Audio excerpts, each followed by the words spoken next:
गाड़ी ले लेते हैं। अरे बोले गाड़ी के लिए कहाँ पैसे है? लोगों ने पैसे दिए हैं मंदिर बनाने के लिए दिए, सीमेंट के गड्ढे के लिए पैसे दिए, लोहे के लिए पैसे दिए, गाड़ी में घूमने के लिए पैसे थोड़ी दिए आप लोगों ने हमको। आप लोगों ने जो अगर 1 रुपया भी कहीं किसी संस्था में अगर समर्पित किया है उसका सद उपयोग होना चाहिए, सदमार्ग होना चाहिए उस पैसे का, वो धन अच्छी जगह लगना चाहिए। कहते दान जहां दो वो छीन न हो जाए। अगर फूटी हुई गिलास में पानी डालोगे तो पानी नीचे गिर जाएगा। अगर आपका 1 रुपया भी किसी मंदिर गुरुद्वारा में लग रहा है, किसी गौशाला में लग रहा है, तो सब उसका सदमार्ग होना चाहिए, सदुपयोग होना चाहिए। क्यों कि आपकी नेक कमाई है, आपकी कमाई से, आपके धन से मंदिर का निर्माण हो, यज्ञशाला का निर्माण हो, हवन सामग्री लेकर के आए, लंगर में लगे, किसी को पेट भर भोजन मिले।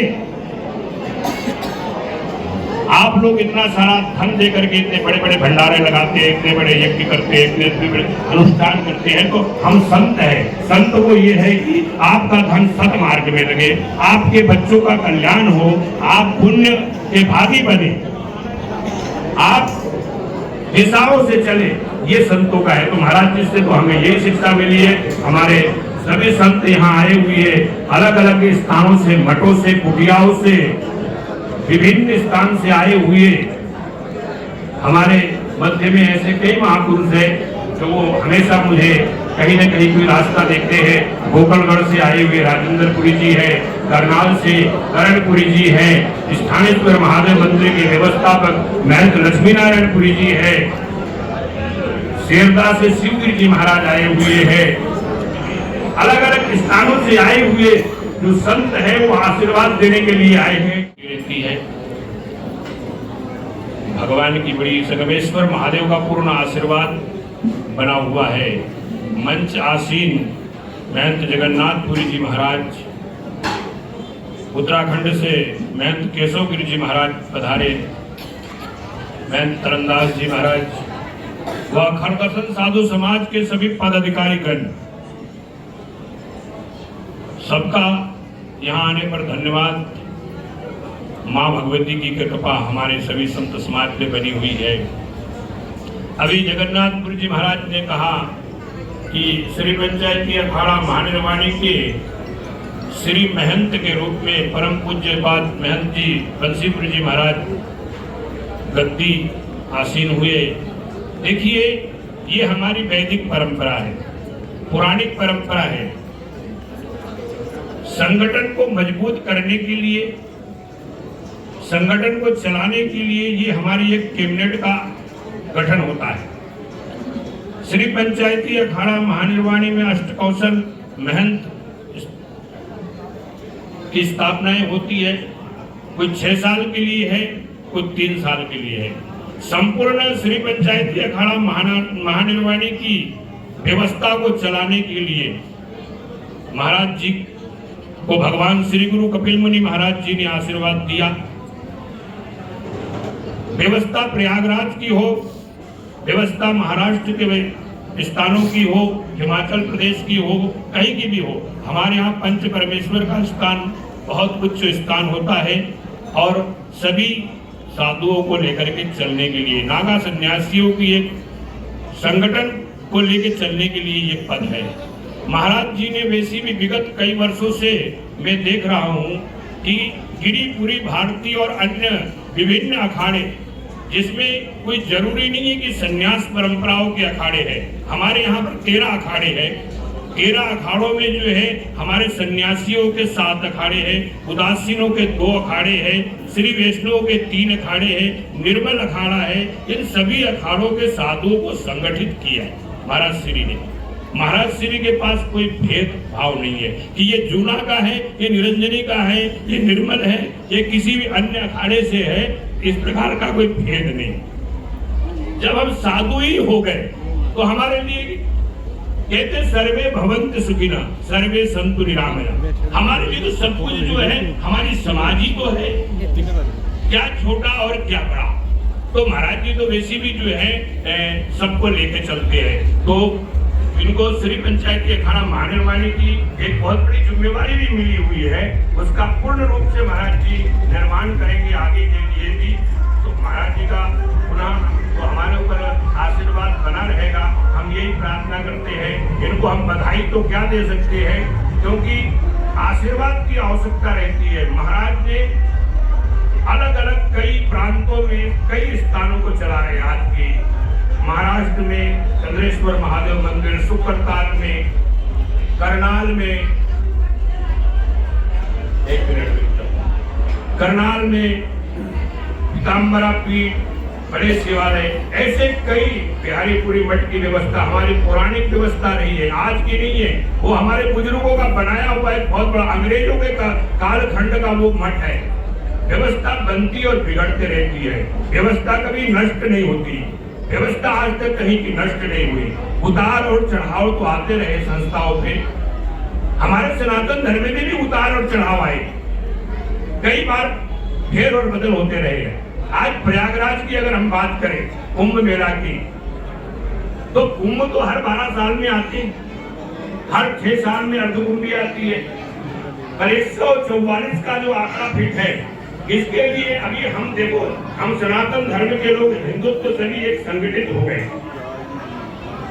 माँ गंगा की गोदी में जाने का हमें सौभाग्य प्राप्त मिला, हमें स्नान करने का सौभाग्य प्राप्त मिला। महाराज जी के प्रयास से हर साल दक्षिणा कालीपीठ, गोविंदानंद आश्रम, पीताम्बरा पीठ, करनाल, सुकरताल जैसे भी यज्ञ होते हैं। हमारी वैदिक परंपरा है यज्ञ की। हम यज्ञ नहीं कर रहे, हमारे अनादिकाल से यज्ञ अनुष्ठान की परंपराएं है। तो महाराज जी जो है ब्राह्मणों को जोड़ करके, साधुओं को जोड़ करके और इतने सारे समाज को जोड़ करके, जो आज समाज भी यज्ञ अनुष्ठान में जो भाग ले रहा है, तो ये महाराज जी का आशीर्वाद है, पूज्यपाद महंत जी की कृपा है। महाराज जी मध्य प्रदेश, महाराष्ट्र, गुजरात तक के सेवकों को आशीर्वाद देते हैं, हरियाणा, पंजाब के सभी सेवकों को आशीर्वाद देते हैं। यज्ञ एक एनर्जी देता है हमें। यज्ञ करने से ये नहीं, अब हमारे बहुत सारे जजमान यहाँ बैठे हुए हैं, उन जजमानों की कई ऐसी भावनाएं हैं कि हम यज्ञ करें तो यज्ञ से ये हो जाना चाहिए। यज्ञ करने से आपका मनोबल की वृद्धि हो सकती है। यज्ञ करने से आपके ऊपर कोई संकट आने वाला है वो कम हो सकता है।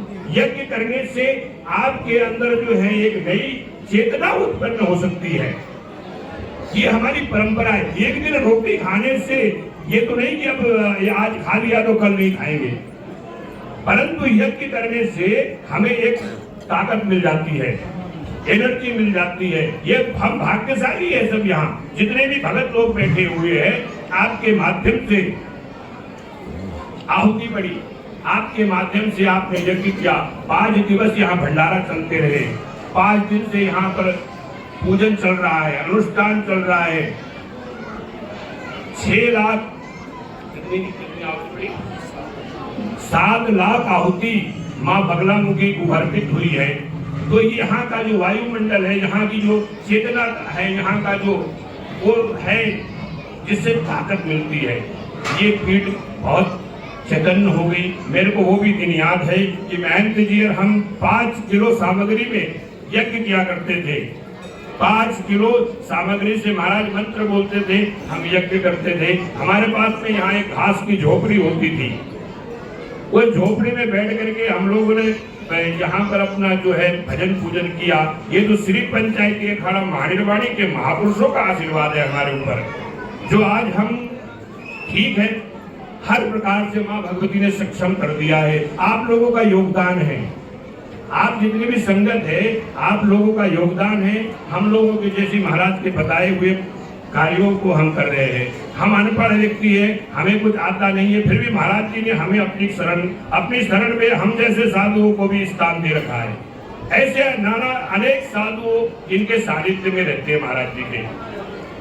अरे यहाँ तक हमने देखा अपने मढ़ी के साधुओं को कोई नहीं रखते, परिवार के साधुओं को कोई नहीं रखते, पर महाराज जी को पूज्यपाद ब्रह्मलीन महाराज उत्तम गिरी जी महाराज को भी हम, क्योंकि उनका बड़ा यहाँ पर एक त्याग और तपस्या रही, उनका भी जीवन जो है समर्पण रहा। महाराज जी के सानिध्य में हम लोग अभी तक आगे बढ़े। तो मैं ज्यादा कुछ न कहूँ कि भगवती सबको धन धान्य हिरण्य की वृद्धि हो, तुम्हारा परिवार सुखी और संपन्न हो। कई ऐसे हमारे भगत हैं जो यहाँ आज नहीं है, वो देश विदेश में बैठे हुए। संजीव चोपड़ा जी जो है वो, उनका हमेशा फोन आता है, वो हमेशा कहते हैं कि महाराज यज्ञ में हमारे भी ब्राह्मण बैठा लेना। संजीव चोपड़ा जी है, अवतार वालिया जी है, राजन जी दिल्ली से रहे, वो आए दिल्ली से आकर के आहुति डाल करके गए। राजन कुंडू जी हैं, तो हमारे बीच में बहुत से है। पटियाला से कपूर परिवार आए हुए है, ये लोग भी जो है आहुति डाले हैं। तो अशोक भाटिया जी, गोविंद भाटिया जी हैं, सौरभ कपूर जी हैं, नरेश नंदा जी, अशोक करके दिल्ली से, ये इनके तो करीब 5वां या 6वां यज्ञ है, वो हमेशा बैठते हैं अशोक जी। जय भगवान जी जो सोनीपत से आते हैं, ये भी हर साल यज्ञ में भाग लेते हैं। सुनील कुमार जी जब वहां रहते हैं, कहाँ, ग्वालियर में थे, तब से ये यज्ञ में बैठते हैं। इनको भी कम से कम 10 वर्ष हो गए, हर साल ये यज्ञ में ग्वालियर से आते थे। अब तो चलो इस साल यहाँ आ गए, रोहतक आ गए, तो ये लोगों का भी बड़ा भारी। सुरेंद्र पहलवान जो इसाक से है, हमारे पेवा से, कई वर्षों से उनको भी यहाँ माँ भगवती अपने चरणों में बैठने का आशीर्वाद प्राप्त होता है। सतीश गुप्ता जी, वो उनकी बेटी के लिए उनने यहाँ अनुष्ठान करवाया। उनकी पुत्री जो है ऑस्ट्रेलिया में रहती है, वो कहीं न कहीं से भगवती ने उनको प्रेरणा दी, तो वो भी यहाँ पर कहने लगी कि हमारे तरफ से यहाँ ब्राह्मण बैठे और 5 दिन तक आहुति डलते रहे, जिससे हमारे को सुख और शांति की समृद्धि बनी रहे।